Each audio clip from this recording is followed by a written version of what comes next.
Hey guys, it's Liam here and welcome back to another episode of Transfer News Latest. Today we have a massive episode to get through, a new Benfica manager and the fallout from that, Real Madrid going full super club mode, and a brand new Manchester United signing confirmed literally minutes ago, among other things. So smash that like button, subscribe if you're new, and let's get straight into it.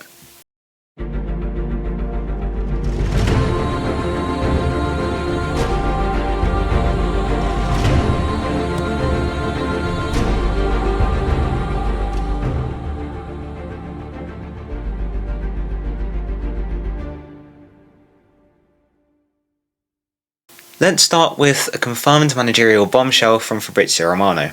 Marco Silva has agreed to become the new Benfica manager. I have already mentioned this in the shorter video today, but if you haven't seen it, here is the main information. The Portuguese manager has signed a contract until 2028, with the option of extending it until 2029, and reports suggest that he's even taken a pay cut to return home and fight for trophies with Benfica. Honestly, this is a brilliant move for Benfica. After what Silva did at Fulham, I think he would be a great replacement for Jose Mourinho there. He turned Fulham from a yo-yo club into a respected Premier League side, playing some really good football along the way. However, for Fulham, while Silva was already going to leave at the end of the season, they're still left without a manager.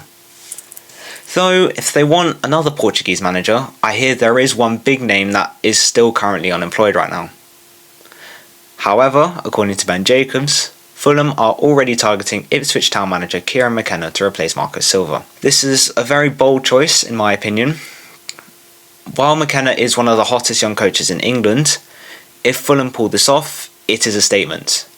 But he just came back to the Premier League with Ipswich Town, so I am unsure whether he will want to leave them. So I think Fulham would need to convince him they're building something long term if he was to join. And speaking of long term projects, supposedly, Real Madrid are cooking up something, because they're not just signing players, they are entirely reshaping their squad identity. Though after what's happened the last two seasons, that makes sense. So, Los Blancos have gone all out in the last 2 days. Firstly, with Ibrahima Konaté. As reported by Fabrizio Romano, Real Madrid have made a verbal agreement with Liverpool's Ibrahima Konaté on a 4-year deal, and this deal will be confirmed and completed as soon as Florentino Perez is re-elected as Real Madrid president. I'm curious to see how that will go though, because Konaté even put Saudi offers on hold to wait for Madrid. Though this is a huge signing for Real Madrid. Konaté fits their defensive DNA perfectly, he's athletic, he's aggressive, and he's Champions League proven. So if this goes through, it will give Madrid's backline some much needed strength, which is all the more strengthened with the signing of Denzel Dumfries from Inter Milan, a signing which has happened in the last hours actually. According to Fabrizio Romano, Real Madrid have triggered the €20 million release clause for Denzel Dumfries. Personally, I am not really that surprised that they have done this. This is classic Real Madrid if you ask me. He's cheap, he's experienced, he's Champions League ready and proven. He was playing in the Champions League final literally last season. And so €20 million for a player like Dumfries in today's market is something of daylight robbery. Could you call it that? Put it this way, it's very cheap for a player of his calibre, which is why he is an excellent replacement for Dani Carvajal. But now the signing has been completed, Inter Milan are looking at replacing Dumfries with Atalanta's Marco Palestra. Inter initially offered €40 million for this player, however this wasn't enough for Atalanta who want $50 million. So we really will just have to wait and see as to what happens there. But while Madrid and Inter Milan are strengthening, Bayern Munich are rebuilding too. As according to Fabrizio Romano, Ismael Saibari has agreed personal terms with Bayern Munich. He has spoken with the manager Vincent Kompany and he wants to move there. In my opinion, this is exactly the type of signing that Bayern need. Someone who's young, dynamic, hungry, and Kompany wants that energy and technical quality. So, it's an extra level to Bayern, and it's something Tottenham are trying to do as well, as according to Fabrizio Romano, negotiations are progressing well for Savinho to join Tottenham from Manchester City. Spurs believe the player wants the move, and Manchester City are open to letting him go if a strong proposal arrives. I think this is exactly the type of signing that Tottenham should be making. as he is explosive, young, and a great talent that's basically been sat on the bench at Man City for the last 2 seasons, and has not really got a look in, if you ask me. So if Spurs pull this off, it will give them a completely different dimension in the final third, and it will be a great replacement for Dejan Kulusevski, who I think might have spent all season in the physio room this season. And with a player that's that injury prone, you need a young and exciting winger to help a Spurs side avoid relegation next season, because that's something they've been threatened with the last 2 seasons. And speaking of young talent making decisions, let us talk about Ansu Fati. This move is a major turning point in this player's young career. Fabrizio Romano has also confirmed that Ansu Fati will stay at AS Monaco permanently, with Monaco to pay an €11 million fee.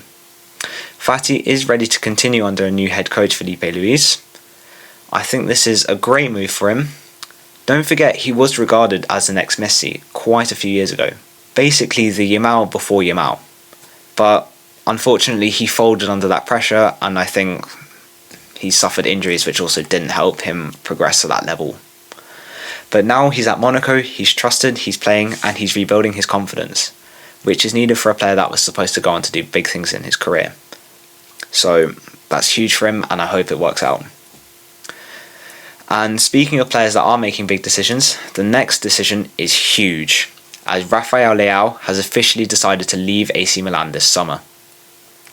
He has told Sport TV Portugal that he wants a new chapter and to play in another league. I think this is a very exciting story, as Leão has been Milan's superstar. He has been their most electric player and their biggest attacking threat. So whoever signs him is getting a world-class forward entering his prime. When that move will happen, I'm not sure, but it will definitely be one that will dominate the summer. Though I think it might be one that will happen more towards the end of the summer, after the World Cup. But while we wait for something to happen there, we move on to Chelsea, where the youth situation is getting a little complicated. To start, and the Daily Mail's Kieran reports that Chelsea have told clubs across Europe that Josh Acheampong is not for sale and is considered one of their untouchables. This is a smart and albeit surprising story. Acheampong is one of the most exciting young defenders in the Chelsea academy, but he barely played this season, and I think most Chelsea fans expected him to go on loan somewhere. So this is why Chelsea will need to handle this carefully, because you cannot call a player untouchable and then not give him a pathway into the first 11 and play him at all. That is just asking for a player to leave. And speaking of Chelsea futures, another one that is uncertain is the future of Nicolas Jackson at Chelsea. Kieran also reports that Chelsea will bring Nicolas Jackson back this summer after his Bayern Munich loan, but a sale isn't ruled out. And this makes sense, but that's mainly because I think this could go either way. We know Jackson has talent. He has done well in his first 2 seasons at Chelsea, but Chelsea do need a clinical number 9, and I'm pretty sure they have that with João Pedro. And given that hopefully Delap will be sold this summer and Emmanuel Omega is coming in from Strasbourg, and there is also Marc Guiu, I won't be surprised if they do cash in on Jackson if a big offer arrives over the summer. So it will certainly be interesting to see what Xabi Alonso will do here. And finally, we will head to Manchester United because there are 2 big stories here tonight. Firstly, Fabrizio Romano has confirmed that André Onana will return to Manchester United from his loan spell at Trabzonspor, where he is expected to join Michael Carrick's pre-season. This is certainly interesting news, as I know for a fact that many Manchester United fans are not keen on André Onana. After all, Mark Goldbridge has famously called him a professional volley player, so whether he stays will be an interesting question. Plus, I do think it is fairly obvious as to what Mark Goldbridge will be saying to Michael Carrick after 2 minutes of Onana in goal. Look at him! There's just no composure there! Oh, fucking hell! And for my final story tonight, in breaking news from all major outlets, Manchester United have reached an agreement with Atalanta to sign midfielder Ederson. The deal has been sealed. Here we go. Manchester United are to pay Atalanta €45 million with add-ons included. The midfielder himself will agree to a contract of 4 years, plus the option to extend it another year, and the medical and the completion of this deal will come in early July. I think this is a great signing for Manchester United. Ederson is physical, aggressive, and just a great replacement for the leaving Casemiro. But are Manchester United still in the market for another midfielder? That remains to be seen. And that wraps up today's transfer news latest. Let me know in the comments which move surprised you the most. And for more daily transfer updates, please be sure to smash that like button and subscribe and turn notifications on while you're there. I'll see you all in the next one. Thank you and goodbye.